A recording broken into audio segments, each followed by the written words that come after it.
Oi, gente, graça e paz. Aqui é Rossana Lira falando. E nós estamos aqui para mais um vídeo dessa série Família 10. E semana passada nós começamos a compartilhar, sobre o propósito da mulher dentro da família, sobre essa posição de auxiliadora, de socorro, de submissão. E eu quero começar, a gente terminou lendo sobre lá 1 Coríntios capítulo 11, falando que Jesus é o cabeça do homem, o homem é o cabeça da mulher, a mulher, Deus é o cabeça de Cristo. E eu falando um pouco com você a respeito disso, que submissão e autoridades que Deus deixou aqui na terra não é por uma questão de importância.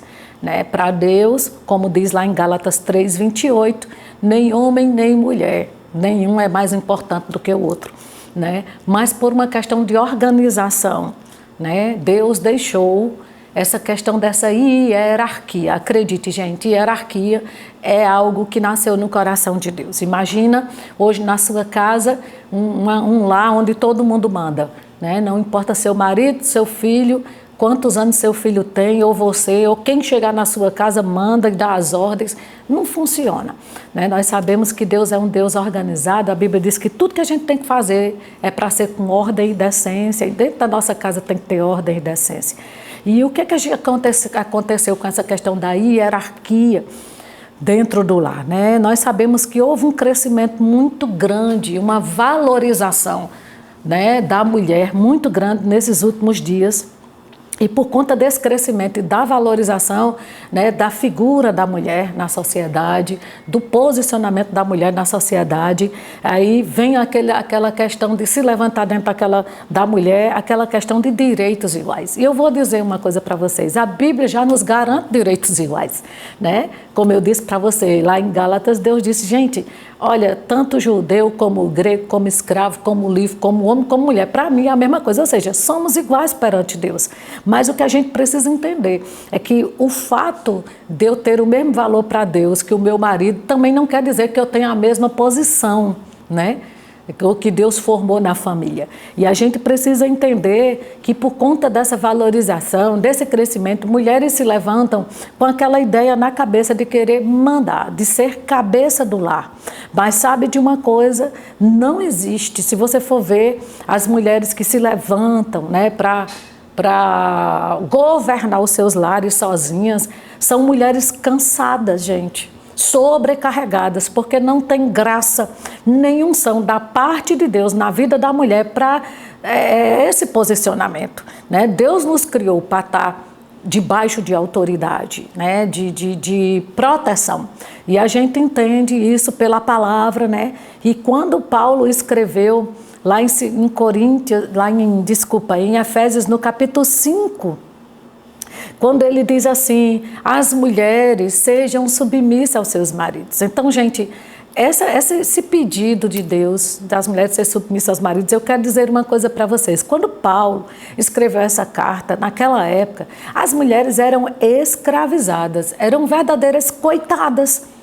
Eram aquelas mulheres que não tinham direito nem de, de escolher seus próprios maridos. Elas eram passadas das mãos dos pais ou dos tios ou dos irmãos mais velhos para a mão dos homens, Eram mulheres que realmente, como eu disse, coitadas. E mesmo assim, escravizadas, Paulo diz assim, seja submisso. O que isso nos mostra?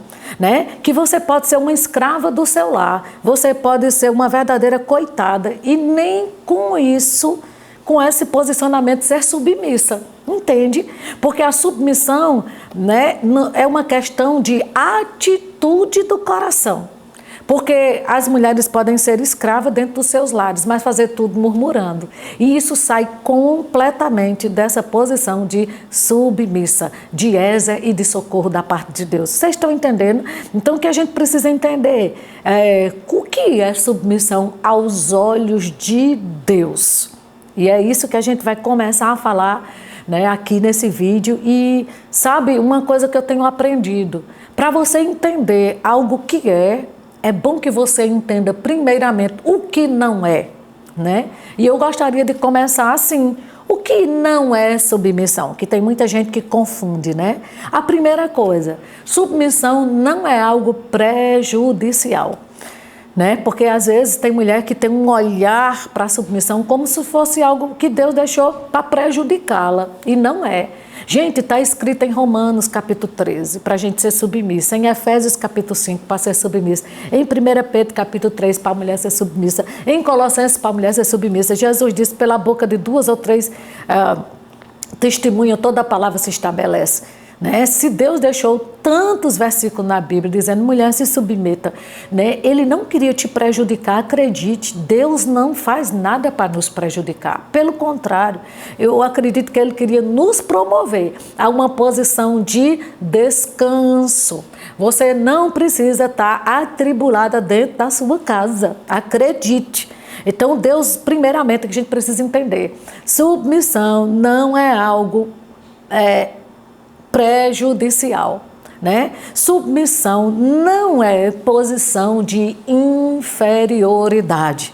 Quando Deus pede à mulher, né, seja submissa, Ele não estava querendo dizer: eu quero que você seja inferior ao homem, em hipótese alguma. Já falei disso, já tem versículo que nos mostra que nós não somos inferiores a nada. Nós carregamos a mesma essência, né, o mesmo valor, foi o mesmo sangue que nos comprou, foi o mesmo preço, foi a mesma cruz, o mesmo Senhor, o mesmo Getsemane, o mesmo sacrifício, né? Então, isso não nos torna, o fato de Deus dizer: se submeta, inferiores a nada, né? Outra coisa que submissão não é, gente, escravidão, né? Não é porque Deus te pede submissão que você vai ser uma escrava do seu lar, da sua família. Não é isso. Terceira coisa que submissão não é: condicional. Tem gente que acha assim, né? Se ele fizer por mim, eu faço por ele. Se ele fizer por merecer, eu me submeto, né? Mas submissão não é algo condicional, né? É uma direção da parte de Deus para as nossas vidas, uma instrução que a Bíblia nos traz, né? Outra coisa que submissão não é sinônimo de obediência, porque tem gente que obedece: sim senhor, sim senhor, sim senhor, mas faz tudo resmungando. Então não é uma questão só de obedecer. Submissão também não é omissão. Tem mulheres caladas, passivas dentro de um relacionamento, cúmplice de erro do marido, porque acha que porque é submissa não pode procurar ajuda e nem pode, né, se colocar contra ou dizer que aquilo está errado. Não, mas eu tenho que ser submissa. Submissão não é omissão. Você pode, se ver seu marido num caminho errado, procurar ajuda sim, orar ao Senhor sim e dizer para ele que ele está errado. Isso não faz de você uma mulher insubmissa. Outra coisa que submissão não é fraqueza. Tem gente que acha que só as mulheres fracas se submetem, né? Uma mulher que não tem expressão na vida. Não, querida, fraqueza não é. Submissão é para quem sabe o que quer e aonde quer chegar. Outra coisa, submissão não depende do valor que você ganha, né? Você pode ganhar muito bem e ele muito mal. Mas esse seu dinheiro não vai nunca comprar uma posição de autoridade sua dentro de casa, ao ponto de querer mandar em tudo. Submissão não é concordância, né? Eu concordo com tudo que ele quer, né? Isso não é submissão, gente. Submissão é uma atitude do coração. Eu posso discordar do meu marido em alguma coisa que ele queira fazer, e acontece. Mas o fato de eu discordar de uma atitude dele não me torna insubmissa. É só você saber colocar com respeito por que você não concorda com aquilo, né? Mas a decisão está com ele, de você concordando ou não, que ele decida o que fazer, né? Submissão, gente, então submissão não é todas essas coisas que eu falei para você. E no próximo vídeo eu vou começar a falar com você o que é submissão bíblica, já que nesse a gente aprendeu o que não é. E só recapitulando, né, para você, submissão não é, o que não é. Então, só para você entender direitinho: não é prejudicial, não é inferioridade, não é escravidão, não é condicional, não é sinônimo de obediência, não é omissão, não é fraqueza, não é salário alto, não é concordância, né? E a gente vai ver no próximo vídeo o que é. Então, se você tem gostado, né, desses como é que eu posso dizer, desses conteúdos, né? A gente está falando aqui de uma forma, né, bem resumida, mas de uma forma clara para que você possa entender. Deixa o seu like e passa esses vídeos para pessoas que você sabe. Às vezes a gente está ouvindo uma coisa e você lembra de alguém. Rapaz, fulano precisa ouvir isso. Então, compartilha. Nós estamos aqui e precisamos compartilhar o que é bom, o que vem da parte de Deus para as nossas vidas e o que vai edificar a nossa vida e a nossa família. Então, até o próximo vídeo e vamos aprender o que realmente é submissão aos olhos de Deus. Até lá.